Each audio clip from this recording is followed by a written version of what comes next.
Corbin, how do you always get in the back of the room? I don't have anything to see. I can hear you though. My phone's off. Jay? Yeah. How come we only have audio? Are we doing a pool feed, or are you guys picking them up where you're at? Okay, you're using this microphone for a pool feed. Did Got you it. flip it after you hit sharp?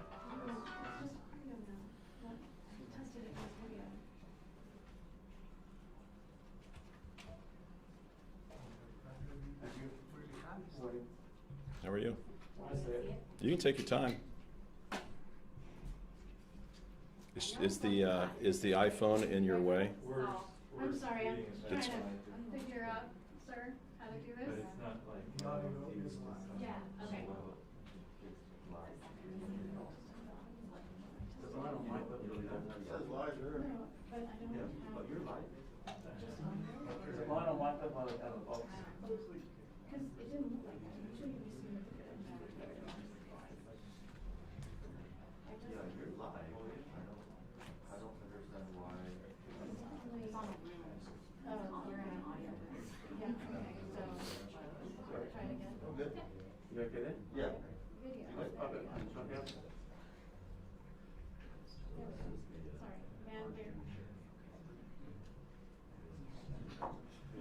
Thank you, sir. Yeah, there you go. Thank you, sir.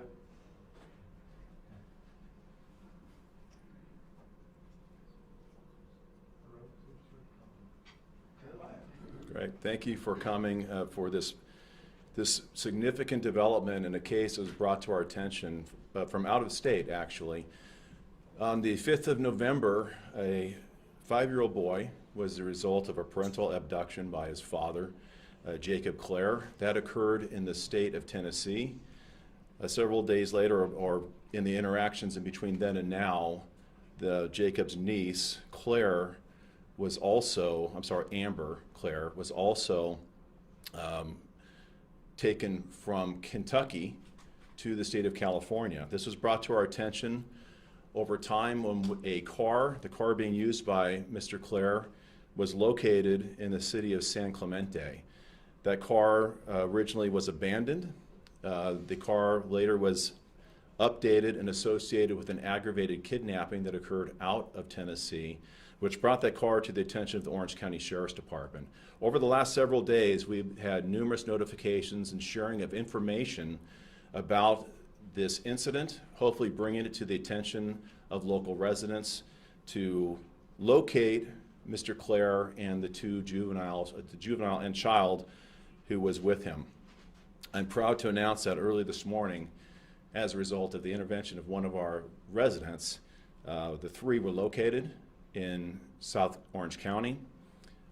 Jacob Clare was taken into custody as a result of a warrant that was in the system from the Texas Bureau of Investigations for aggravated kidnapping. Both children were safely brought into our custody as well, and we brought to resolution something that we hoped would happen, which is a safe return, eventually, later tonight, of both the children to their parents, which that reunification is currently being planned. I can tell you that Mr. Clare, Jacob Clare, 35 of Kentucky, is being interviewed by our investigators. That investigation is ongoing, and if there are local charges that will be brought, that has not yet been determined, but we're looking at all angles as a result of his interactions while in the state of California. The warrant is out of the state of Tennessee. He will be kept in custody in Orange County Jail pending extradition back to the state of Tennessee to face charges for aggravated kidnapping, which is the charge that was listed on the warrant for Mr. Clare. These circumstances, positive outcomes, don't happen without the action and intervention of residents. We rely on our residents to be co-producers of safety in Orange County. Going back to Sir Edward Peel, the community is a police and the police is the community. It takes people to act out and get involved in order to bring these things to positive resolution. And I'd like to say a special thank you to the lady, Julia Bonin, who was responsible for acting on her intuition and bringing the information to our attention that led us to the location of Mr. Clare at Doheny State Beach.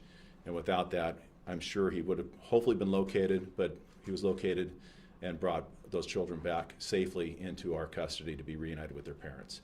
So my story is short. I'll ask, how about if you hear from Ms. Bonin first, and then I'll come back up and answer questions at that time. So I'd like to introduce Julia Bonin. And I'm going to give her a round of applause. And I'm sorry, I'm going to help you out there.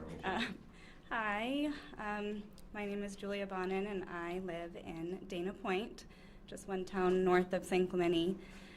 And as nervous as I am to be up here, I just want to say to everybody that you just have to trust your instinct and your gut when you see these things, because I almost didn't act upon it. I was driving my son to school, to middle school, and saw the 3 individuals, and I had seen on social media their photos in our town, and thought when I first saw them that there's no way that they were still here. They had to have been, left town already, and they weren't still in the area. I saw it on friends' social media pages. All of our community was sharing it. I follow OC Sheriff Department. And I continued to take my son to school with that instinct that it was them. And I drove another half mile. And as we pulled up to school where I was supposed to be volunteering this morning, I looked at my son and I said, I have to go back. I think it might be them, and I have to make sure. So I dropped him off at school and turned around and headed back north and parked and got out of my car and took a photo and called dispatch and reported what it was. And they said thank you after they connected me to the Doheny State Park Police. And I continued then after to head back to school to volunteer, and again turn back around because I thought I can't leave. I have to make sure that I follow them and wait until I know that whether it is or not. And just 10 or 15 minutes later, I received another phone call for me to meet where they were, and they had them in custody. And it was just a really good feeling. So I have children of my own, and I would want somebody to do the same. So that's my story and how it came about. Julia, what was it about them that made you realize, what were they doing? How were they acting? There was a blurry picture that was put out this morning from the OC sheriff, I think. It's been going around with other people, but it was pretty much the same image. She was holding the little boy's hand, and he had a shovel in his other hand. And the dad was, much taller, but he also, struck me because he had a sweatshirt on and a hat and sunglasses and camo pants, and it was strikingly similar to the images that were put out. So, Julia, was there anything about their interactions that was unusual, or was it just pretty? No, I was actually apologetic when I called dispatch because I wasn't, I had a feeling that it was, but there was nothing abusive or, the kid looked happy, Noah looked happy and just skipping along, and so. Just where you were and where they were when you saw them and what they were doing? Originally when I saw they were just walking, they didn't have the backpacks that I had originally seen in the photos. They were walking northbound on PCH. There's like a little sidewalk area, and when I first saw them, and then when I came back probably 10 minutes after I dropped my son off, they had entered the state park, Doheny State Beach right there, and that's when it becomes, there's a separation with a train track and a fence from where I was. So they continued to head north, but I was on the other side of the tracks just trying to keep visual of them. You know about where on PCH, is that kind of where the curves around, Right between Palisades Drive and Beach Road right there. And so they didn't have their backpacks, it looked like you didn't know where they were coming from or where they were going? Nope, just heading north. Were you worried at all when you were watching them? Because they did put out that he might be armed. Yeah, I took a picture and was a little bit, I felt like I had that barrier, but I didn't approach or say anything or, but have to make the phone call and let the detectives and the sheriffs do their job, and state police, and it was a really neat, everybody was kind and helpful and appreciative, so. So were you following in your car? Is that how that worked? I was in my car and then parked and then got out and I was on the sidewalk. But again, there was a fence and a train track, and then where they were there was a divide between us. So there was quite a bit of space. You know, most people don't act on their instincts. Why did you? Because I have children myself, and I would want them, we have constant conversations with my own children just about things at school and watching out for each other and friends, and when you have an instinct like that, you can't. Like my friend said, I would have regretted it had I not turned around. I just would have lingered with me. There's been times before where you think you see something and you don't say anything and you kind of wonder, but this feeling just didn't go away. It was very much instinctual and very much a gut feeling that it stayed with me. I tried to leave a couple times even after I reported it, and my stomach, the pit in my stomach was just there. Have you spoken with their families back in Tennessee and Kentucky yet? No, not yet. But I just know that mom's probably can't wait to hug her baby, so. Around what time was this? For 7, 8 in the morning? I believe it was about 8:50 when I called. The first sighting was probably about a little before 8:40, maybe. Did they have their backs to you when you took the picture? Were you worried about them seeing you? Yeah, it was as they passed by. But again, I wasn't up close. It was more, and then I did the comparison of the picture that I saw after I reported it, because I just kept questioning myself. But when I pulled them both up on my phone, you can see the resemblance. Did you hold it up, or were you kind of incognito, just like acting like you're on the phone taking the Just held it up. I wasn't right on them, so it was more like a zoom in on them. Did you say they were on the beach at that time when you last time? At Doheny, there is, it's like a state park and then a parking lot. So it was walking along, and then, yes. So when I pulled into the parking lot, Noah was playing in the sand with one of the deputies. So. What was the feeling when you found out you were right? I couldn't stop shaking and tearing up.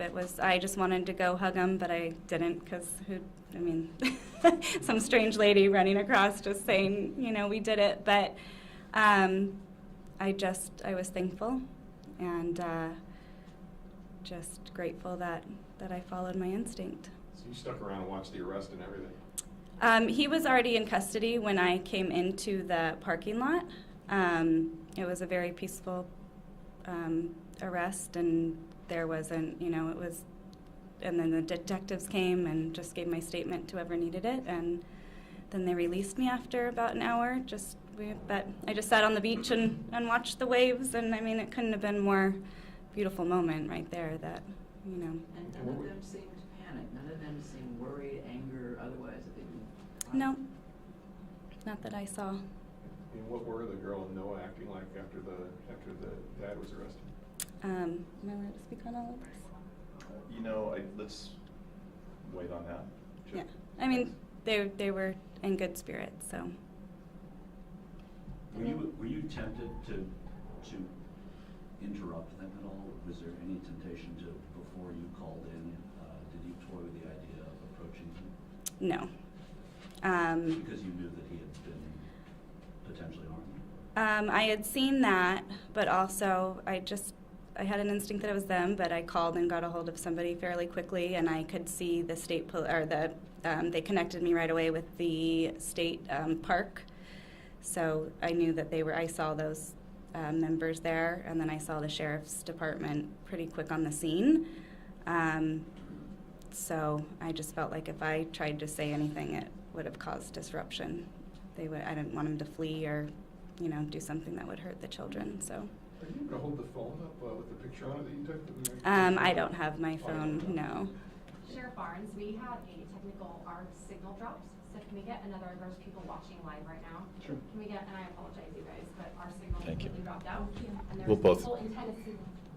Yes, so To reiterate the start of our conference for those now just gone live on Facebook Live, earlier this morning, as a result of an anonymous tip from a Good Samaritan in South Orange County, we were able to locate Jacob Clare, 35, of the state of Kentucky, with 2 children, Noah, 3, who is his biological son, and Amber Clare, who is 16, who is his niece.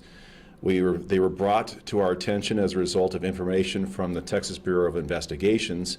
His vehicle was located earlier in the week. That vehicle had been updated to be associated with Mr. Clare, who has a warrant in the system for aggravated kidnapping.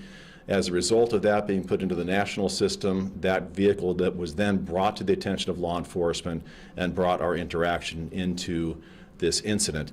The Texas Bureau of Investigation remains a lead investigating agency on this case. We are in the process of interviewing the children. They are both safe and healthy. I want to reiterate that. They're both safe and healthy, but we want to go through the protocols to investigate thoroughly. We have not charged Mr. Clare with any local charges. If there are any criminal activities that took place by Mr. Clare, we will then evaluate the filing of criminal charges against him at that time. Mr. Clare remains in our custody on the warrant out of Tennessee, pending extradition back to that state. The parents of both Noah and Amber are probably on their way to California now to reunite with both of their children, and we want to obviously reunite them with their children as quickly as possible. I want to thank once again the Texas Bureau of Investigation for their cooperation with us on this case. We're happy to have helped in every way that we could. Also, the California State Park Police, who was also essential in responding to and apprehending Mr. Clare on the beach. And I'll take any questions you may have of me. Were they the first, the state police, park police, were they first to make contact with him? No, I think there was probably, we got there about the same time. But you don't know, and obviously you send everybody you can, and I think that we were all there about the same time. What was his demeanor with law enforcement once you made contact? I think he was cooperative. Sheriff, there was one disconnect along the way. The car found at the outlets, towed, you're not notified. That window, did that create issues? The reason there was a window or a gap is the car was towed as a private person's tow. It was left abandoned for 48 hours on private property. That's not uncommon. And it was towed and stored. It wasn't until that license plate was associated with the aggravated assault charge on the 16th that then entered that plate and associated vehicle with a criminal violation that then brought it to our attention and then brought us into intervention. And just to confirm, parents are coming here? Yes, the parents are, my understanding is they are on we're hoping to reunite both Noah and Amber with their parents later tonight. Where are they now? Here. I mean, you don't know exactly where Noah and Amber right now. Yeah, they're with us. We're with them, and we have appropriate services with them to support them. And we're going through an appropriate intervention with them, and we have protocols in place for doing that. But they're with our staff, and we have support staff that comes in to assist us with that as well. And some of the reports out of Tennessee said that he should be considered armed and dangerous. Was he armed? Was there any? And then why was that put out there that he might be armed and dangerous? That was information provided by the state of Tennessee. That's still pending further investigation.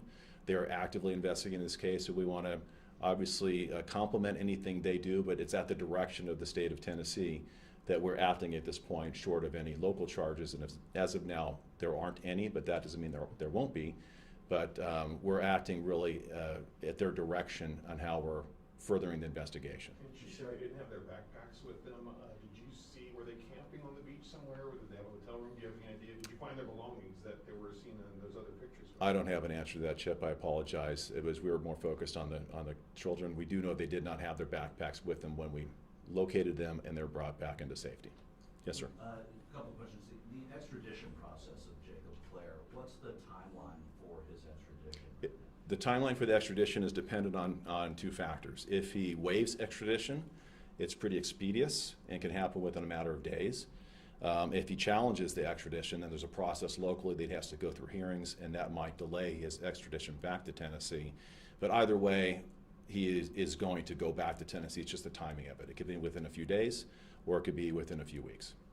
And you sort of, we were talking to Julia about it before, when the kids were separated from their father was arrested, was it an emotional thing for them? Was it, can you talk about it at all in terms of what their demeanor was? So the question was the demeanor of the children, and it was not, it wasn't a violent encounter, I can say that.